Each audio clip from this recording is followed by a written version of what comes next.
Making pancakes is a fun and delicious process. Here's a simple recipe for fluffy pancakes. Ingredients: 1 cup all-purpose flour, 2 tablespoons sugar, 1 tablespoon baking powder, 1/2 teaspoon salt, 1 egg, 1 cup milk, 2 tablespoons melted butter plus extra for cooking, 1 teaspoon vanilla extract. Instructions: prepare the dry ingredients.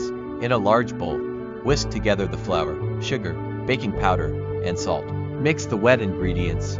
In a separate bowl, whisk together the egg, milk, melted butter, and vanilla extract.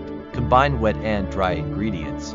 Pour the wet ingredients into the dry ingredients and stir gently until just combined. It's okay if the batter is a little lumpy, don't overmix, as this can make the pancakes tough. Heat the griddle or skillet. Heat a non-stick skillet or griddle over medium heat. Add a small amount of butter or oil to coat the surface. Cook the pancakes. Pour about 1/4 cup of batter onto the skillet for each pancake. Cook for 2 to 3 minutes, or until bubbles form on the surface and the edges start to look set.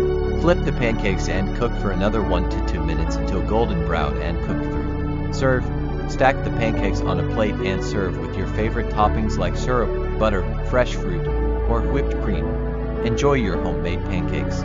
Let me know if you want to customize them. Adding things like chocolate chips, blueberries, or cinnamon is a great way to mix it up.